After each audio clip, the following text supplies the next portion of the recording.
Muy buenas para todos. Hoy iniciaremos hablando sobre el conflicto armado. Para nadie es un secreto que el conflicto armado es uno de los procesos que ha marcado de manera muy significativa nuestro país, puesto que ha surgido por la necesidad de Colombia. El conflicto armado en Colombia no tiene un punto específico de donde inició o se surgió, pero se habla que aproximadamente entre los años 1960 se dio el surgimiento del conflicto armado. Para hablar del conflicto armado se tiene que tener en cuenta que el conflicto armado tuvo algunas desigualdades que dieron a conocer para poder realizar este proceso o este movimiento, puesto que las personas fueron campesinos que iniciaron con este movimiento con el fin de tener una igualdad en la sociedad. En la década de 1960 se dieron a conocer grupos armados, las Fuerzas Armadas y Revolucionarias de Colombia, entre ellas la FARC, y también se dio a conocer el ELN, que en ese momento buscaba la transformación social y lucha contra el sistema político y económico que existía en ese momento. A medida que iba pasando el tiempo, en algunas zonas de Colombia se estaban dando a conocer algunos terratenientes y narcotraficantes. Lo único que a ellos les importaba era el interés que ellos necesitaban. Uno de ellos que apareció fue el AUC, que significa Autodefensas Unidas de Colombia. A partir de ello surgieron muchas dificultades, puesto que alguna de ellas fue el abuso civil en la sociedad. En la década de 1980 empezaron a surgir mayores narcotraficantes, puesto que en este tiempo Colombia fue uno de los principales productores de cocaína en este año. También se debe conocer de que los grupos guerrilleros armados se ingresaron a todo lo que tiene que ver con el narcotráfico para poder financiar todos los procesos que ellos realizaban. Esto también llevó a la toma de poderes y territorio y dinero entre diferentes narcotraficantes y terratenientes. Una de las grandes consecuencias que deja esto es que para ellos poder realizar algún financiamiento tenían que ser pues dándole terror a la sociedad. Una de ellas que realizaban es la parte de la extorsión, una de el alojamiento de sus viviendas, otra es desgraciadamente la muerte y entre otras que realizaban para poder obtener sus intereses a fin. El conflicto armado en Colombia es único por su prolongación, complejidad y la interacción de múltiples actores, que ha tomado fuerza principalmente en territorios donde el Estado no ha ejercido su presencia. Se caracteriza por la convivencia de guerrillas, paramilitares y narcotráfico, lo que ha desatado la violencia política acompañado de los movimientos insurgentes iberoamericanos y los fallidos procesos de paz. A diferencia de otros países latinoamericanos, el conflicto se mantiene pese a intentos de mejoras socioeconómicas en ciertas regiones. El narcotráfico es un componente central del conflicto que ha generado violencia a la competencia interna por ganar nuevos mercados, los ajustes de cuentas, las venganzas, entre otros hechos lamentables. En el periodo de 1989 a 1991 se dio un momento de mucha violencia por parte de ciertos grupos como el liderado por Pablo Escobar, conocidos como los extraditables que buscaban evitar que el gobierno firmara los acuerdos de extradición con los Estados Unidos. Así se concentró la riqueza en unos pocos. Se integró el crimen organizado al sistema político y económico. Colombia actúa como país productor, mientras que el principal mercado es Estados Unidos. Este negocio financia grupos armados ilegales, genera violencia común, corrompe instituciones y distorsiona la economía, alimentando un ciclo de ilegalidad y conflicto. Existe una simbiosis entre los grupos armados y el narcotráfico. Las guerrillas y paramilitares ofrecen protección y control territorial a cambio de la financiación. Esta alianza informal ha fortalecido a ambos actores y ha dificultado la acción del Estado, haciendo más complejo el control del territorio y la pacificación. El conflicto ha generado enormes costos humanos, económicos e institucionales. Al año, entre 200 a 300 de las muertes violentas están relacionadas con el conflicto armado. Los costos anuales están cerca a los 14.000 millones de dólares para combatir el narcotráfico y los grupos armados ilegales. El impacto es negativo en la democracia, con asesinatos políticos y coerción electoral. La erosión del Estado y la presencia de pseudoestados en varias regiones es otro problema a consecuencia del conflicto. El desplazamiento de muchas comunidades a otras ciudades, lo que ha generado pobreza, desempleo y pocas garantías de una vida digna. La pérdida de productividad en las regiones afectadas. El conflicto se mantiene por factores actuales como el financiamiento del narcotráfico, la ausencia del Estado en algunas zonas del país, la persistencia de condiciones estructurales de pobreza, desigualdad y exclusión. Eliminar solo uno de estos factores, como el narcotráfico, no garantiza la paz. El conflicto requiere soluciones integrales, coordinadas y sostenidas en el tiempo, que aborden tanto lo estructural como lo coyuntural.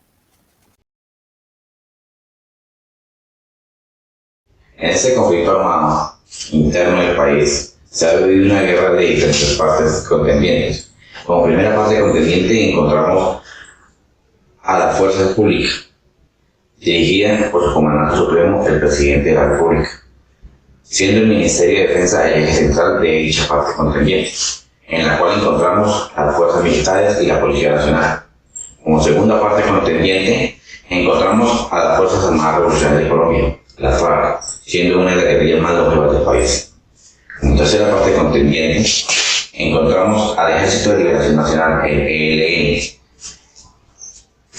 Como cuarta parte contendiente, hemos encontrado pequeños grupos que se han creado tanto de las disidencias de la FARC como las disidencias del ELN. ¿Sí? En estos grupos podemos encontrar al FL, el RPG, el ELG y diversas bandas criminales.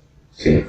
Como quinta parte contendiente, podemos encontrar también a un grupo de paramilitarismo que ha querido, con el narcotráfico, también poder tener una guerra interna por poder sobrevivir.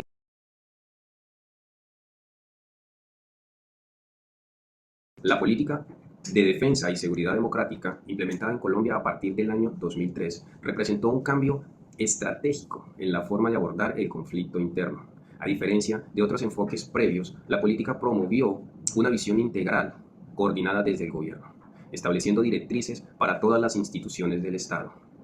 El objeto principal de la política de defensa y seguridad democrática era reforzar el Estado de Derecho, consolidar el control territorial y proteger a la población civil, eliminar el negocio de las drogas ilícitas. En este contexto, el concepto de narcoterrorismo cobró relevancia, reconociendo la estrecha relación entre el narcotráfico y los grupos ilegales. Se planteó la corresponsabilidad de los países consumidores en la solución de este problema. Para lograr estos objetivos estratégicos, se combinó el fortalecimiento militar con la creación de condiciones de desmovilización de grupos insurgentes, en particular de las FARC. En lugar de una ofensiva meramente militar, se aplicaron acciones como el aislamiento de estos grupos en términos físicos, sociales, financieros, debilitando su capacidad operativa y reduciendo la legitimidad ante la población civil y la comunidad internacional.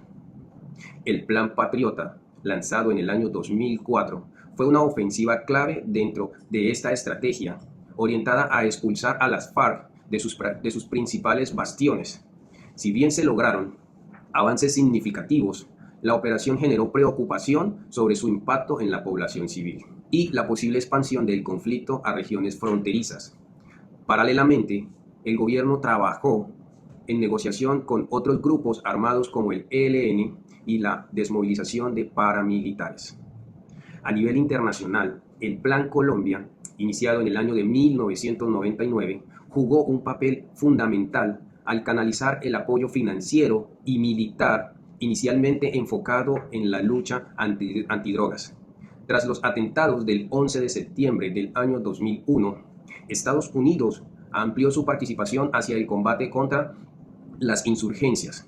Esto se reflejó en la Iniciativa Regional Andina y respaldó directo las operaciones militares en Colombia.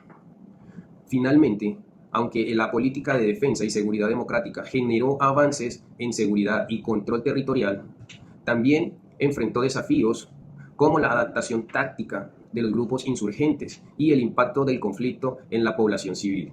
La estrategia demostró la importancia de la cooperación internacional y de una respuesta integral para abordar las causas del conflicto y promover la estabilidad en el país.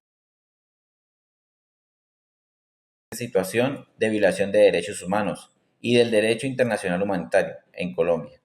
Tras más de 40 años de conflicto armado interno, señala que todos los actores del conflicto, guerrillas, grupos paramilitares y fuerzas armadas, son responsables de cometer crímenes como masacres, asesinatos y secuestros, y otras graves violaciones que constituyen crímenes de guerra o contra la paz y la humanidad. La situación es especialmente criticada en zonas rurales para indígenas y afrocolombianos y otros grupos étnicos, quienes sufren no solo la violencia directa, sino también fenómenos como el trabajo infantil, la explotación de mujeres y la imposición de la ley por parte de grupos paramilitares, incluyendo detenciones arbitrarias y abusos. La impunidad destaca como un problema constante en el país. El desplazamiento implica la negociación de los derechos humanos y en Colombia los desplazados a menudo sufren el rechazo y la estimación por parte de la comunidad de acogida, siendo vistos como sospechosos o como representantes de la violencia. El derecho al retorno, proclamado por las leyes colombianas, se considera ilusorio debido a factores como la presencia de minas terrestres y la persistencia de los poderes económicos y las mafias armadas que se benefician del desplazamiento y la apropiación de tierras.